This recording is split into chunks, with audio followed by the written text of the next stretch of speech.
स्वर्ग जाने का असली हकदार कौन है, वो कौन सा पाप है जिसे करने वाले मनुष्य को नरक जाने से कोई नहीं रोक सकता। आज एक प्राचीन कथा के माध्यम से हम आपको बताने का प्रयास करेंगे कि पूजा पाठ, दान, धर्म, जप तप आदि करोड़ों पुण्य कर्म करने के बाद भी कुछ मनुष्य नरक में क्यों जाते हैं, तथा अत्यधिक घोर पाप करने पर भी कुछ मनुष्यों को स्वर्ग की प्राप्ति किस पुण्य के कारण मिलती है। ऐसा कौन सा पुण्य है जो मनुष्य के करोड़ों पापों का नाश कर देता है, और ऐसा कौन सा पाप है जो उसके करोड़ों पुण्यों को नष्ट कर डालता है। भगवान विष्णु क्षीर सागर में देवी लक्ष्मी के साथ शेषनाग की शैया पर विश्राम कर रहे थे। जल की लहरें शांत रूप से बह रही थीं और आकाश में एक दिव्य शांति फैली हुई थी। उसी समय देवर्षि नारद वहां उपस्थित हुए। उनके चेहरे पर चिंता की रेखाएं थीं। भगवान विष्णु ने उन्हें देखते ही कहा, आइए देवर्षि, क्षीर सागर में आपका स्वागत है। आज किस प्रयोजन से पधारे हैं? अवश्य ही कोई महत्वपूर्ण समाचार लेकर आए होंगे। नारद जी ने भगवान विष्णु को प्रणाम किया और बोले, हे प्रभु, मैं यमपुरी की यात्रा करके आ रहा हूं। वहां मैंने एक अद्भुत घटना देखी जो मेरी समझ से परे है। मैंने देखा कि कुछ पुण्यात्माएं नरक में जा रही थीं, जबकि कुछ पापी स्वर्ग में। यह देखकर मुझे बड़ा आश्चर्य हुआ। कृपया बताइए कि कौन नरक जाता है और कौन स्वर्ग, और ये कैसे तय होता है? भगवान विष्णु ने नारद की बात सुनकर मुस्कुराते हुए कहा, देवर्षि, संसार में कर्मों का फल मनुष्य के आंतरिक उद्देश्य और विवेक पर निर्भर करता है। कई बार जो प्रकट रूप से पुण्य दिखते हैं वे भी पाप हो सकते हैं।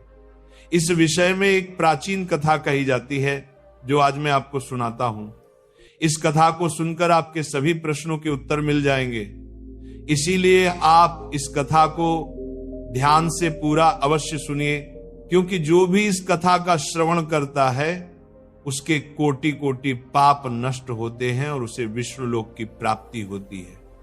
देवर्षि बोले, हे प्रभु, आपके मुख से इस कथा को सुनना मेरा सौभाग्य है। मैं इसे ध्यान पूर्वक पूरा अवश्य सुनूंगा और इसका प्रचार भी करूंगा। फिर भगवान विष्णु नारद जी को वह कथा सुनाने लगे। यह कथा अत्यंत ज्ञानवर्धक है।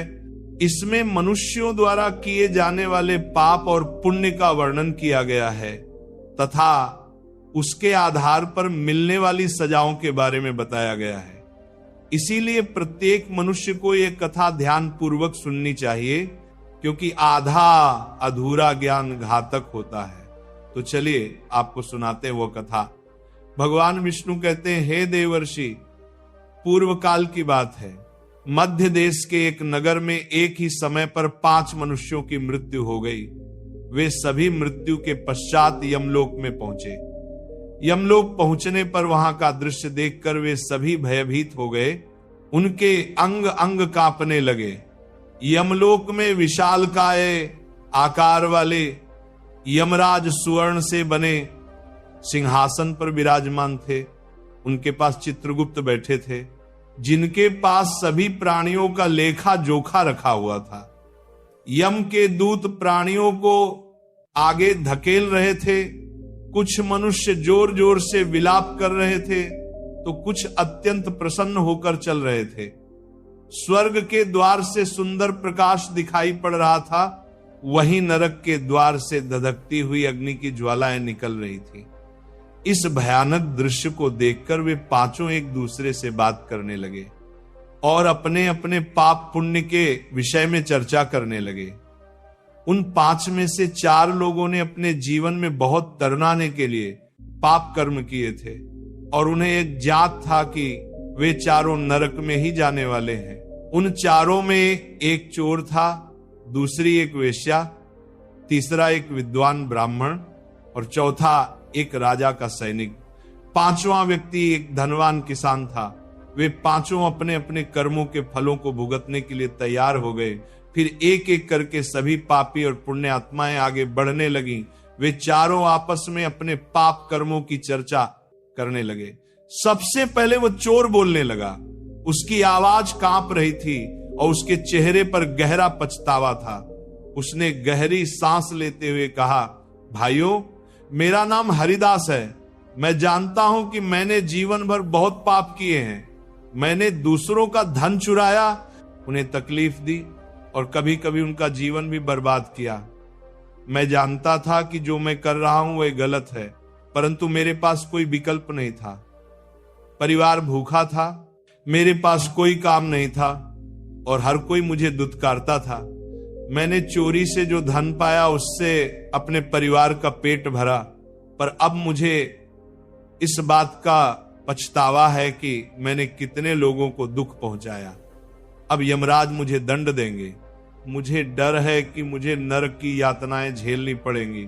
ये कहते हुए हरिदास की आंखों से आंसू बहने लगे, उसकी आवाज थरथराने लगी और चेहरा अपराध बोध से भर गया। इसके बाद कमलिनी, जो एक वेश्या थी, अपनी व्यथा व्यक्त करने लगी। उसकी आवाज में भी दर्द और ग्लानि थी।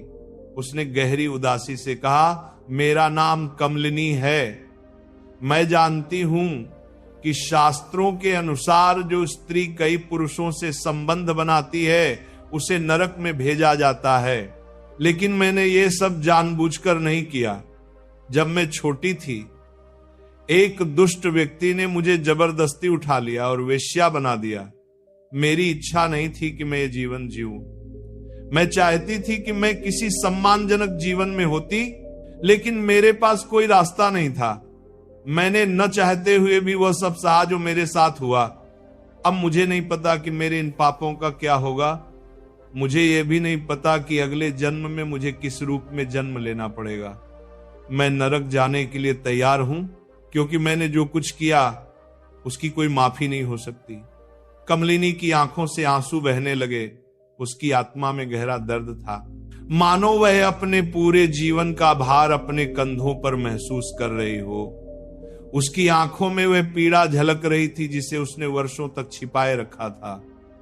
फिर सूर्यकेतु, जो राजा का सैनिक था, बोला। उसकी आवाज भारी और उदास थी।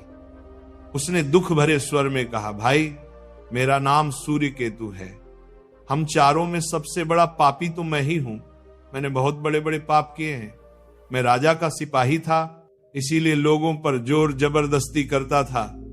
मैंने कितनों के प्राण लिए हैं, न जाने कितने मासूम लोगों को सताया है, न जाने कितनों को मेरे हाथ से दंड मिला है। यमराज मुझे कभी क्षमा नहीं करेंगे। मैं निश्चित ही नरक में जाऊंगा, लेकिन मैंने ये सभी पाप जानबूझकर नहीं किए। अपने प्राणों के भय से और परिवार के पालन पोषण के लिए मुझे ये सब करना पड़ा। हमारा राजा जो कहता था उसका पालन हमें करना पड़ता था। राजा के विरुद्ध कोई साधारण मनुष्य कैसे जा सकता है? ये सब करते हुए मुझे अत्यंत दुख भी होता था और मैं जानता था कि ये पाप मुझे नरक की ही प्राप्ति कराएगा, किंतु परिवार मोहवश होकर मैंने ये सब किया। पर पाप तो पाप है, पश्चाताप करने का क्या लाभ? इसके बाद वो विद्वान पंडित बोला, भाइयों, हम चारों में सबसे बड़ा पापी तो मैं हूं। तुम लोगों ने जो पाप किए हैं वे अनजाने में या मजबूरी में किए हैं, पर मैं तो विद्वान था, सब सत्य असत्य जानता था। मुझे धर्म धर्म का ज्ञान था, परंतु फिर भी मैंने धन के लोभवश पाप किए। शास्त्र कहते हैं, जो सब कुछ जानकर भी पाप करता है वह निश्चित ही नरक में गिरता है। मैंने अपने ज्ञान का दुरुपयोग किया। मैंने अपने ज्ञान का उपयोग लोगों की सहायता के लिए नहीं, बल्कि धन कमाने के लिए किया।